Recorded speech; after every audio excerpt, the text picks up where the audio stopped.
Haleluya, puji Tuhan, salam sejahtera dalam kasih Tuhan Yesus Kristus. Kembali lagi kita renungkan firman Tuhan. Saya bacakan firman Tuhan dalam Yeremia pasal yang ke-9 ayat 23 dan ayat yang ke-24. Beginilah firman Tuhan, janganlah orang bijaksana bermegah karena kebijaksanaannya, janganlah orang kuat bermegah karena kekuatannya, janganlah orang kaya bermegah karena kekayaannya, tetapi siapa yang mau bermegah, baiklah bermegah karena yang berikut, bahwa ia memahami dan mengenal aku, bahwa akulah Tuhan yang menunjukkan kasih setia, keadilan, dan kebenaran di bumi. Sungguh semuanya itu kusukai, demikianlah firman Tuhan. Puji Tuhan. Nasihat firman Tuhan buat kita yaitu janganlah kita bermegah oleh karena kebijaksanaan, kekuatan maupun kekayaan. Ya meski semuanya itu dicari oleh banyak orang dan dibanggakan oleh orang-orang. Namun jika dibandingkan dengan pemahaman dan pengenalan akan Allah, maka semuanya itu tidak ada artinya. Ya.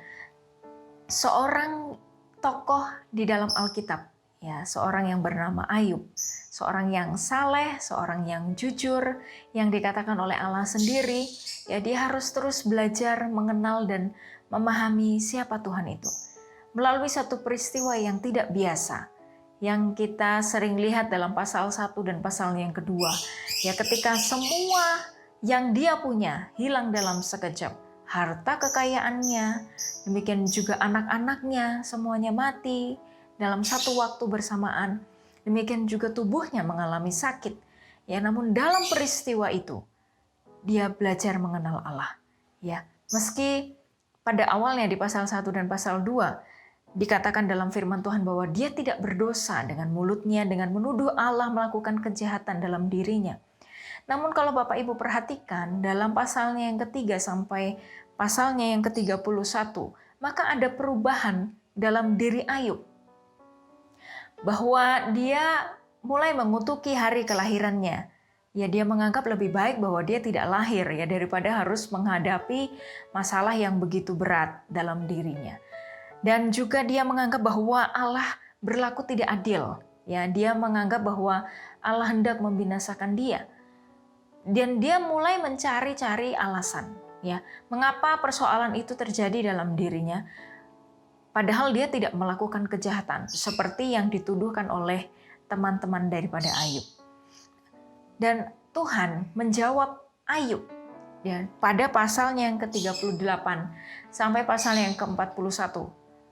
Memang Allah tidak memberikan jawaban kepada Ayub tentang alasan mengapa penderitaan itu datang kepada dia. Ya, dia tidak memberitahu percakapan Allah bersama dengan iblis pada waktu itu. Ya, namun Tuhan menunjukkan kepada Ayub betapa besarnya dunia yang diciptakan oleh Tuhan dan bagaimana Allah mengatur dengan detil dan sempurna kehidupan yang berjalan di alam semesta itu. Jadi ketika Tuhan mampu untuk mengendalikan seluruh alam semesta ini dengan sempurna, demikian juga Allah melakukannya terhadap kehidupan manusia. Dan itu yang mulai dipahami oleh Ayub. Dia mulai sadar akan keberadaannya bahwa dia tidak layak sebenarnya untuk mengajukan pertanyaan-pertanyaan kepada Allah. Dan dia mulai menyadari hal itu bahwa Allah adalah Allah yang besar, Allah yang berdaulat dalam kehidupan manusia. Allah yang tetap menyatakan kasih setianya, tetap mengasihi sampai selama-lamanya. Dan kita pun perlu belajar memahami dan mengenal Allah. Mungkin akan lebih mudah bagi kita untuk mempertanyakan, ya, bertanya tentang jawaban mengapa kita menghadapi persoalan, mengapa harus saya, mengapa harus sekarang, mengapa tidak orang lain saja yang menghadapi hal ini, ya. Kalau kita terlalu sibuk untuk mempertanyakan hal-hal itu kepada Tuhan, maka kita melalaikan, melupakan satu hal yang penting, yaitu mempercayai Tuhan dalam segala hal. Mempercayai Tuhan bahwa Dia adalah Allah yang besar, yang berdaulat, yang menyatakan kasih setia, yang menyatakan keadilan dan kebenaran di bumi. Dan pengenalan kita kepada Tuhan akan menunjukkan, ya, akan menentukan bagaimana sikap kita dalam menghadapi masalah. Ayub pada waktu itu belum dapat memahami betapa besar dan berdaulatnya Allah, sehingga dia salah dalam berkata-kata. Nah, kalau kita memahami Allah kita, Ya, tidak hanya sekedar memahami mengenal Tuhan sebagai juru selamat saja, namun memahami Tuhan dengan benar. Dan kalau kita mengenal Allah dengan lebih dalam lagi, maka kita tidak akan kecewa, kita tidak akan merasa pahit, meskipun kita mengalami persoalan yang mungkin tidak biasa, yang mungkin kita anggap itu sebagai peristiwa yang berat. Namun kita akan terus bersukacita. Mengapa? Karena kita punya Allah yang memegang kendali penuh dalam kehidupan manusia. Ayub adalah seorang yang saleh, namun dia harus terus belajar memahami dan mengenal Allah. Bapak, Ibu, Saudara, biarlah kita tidak puas dengan keadaan rohani kita saat ini.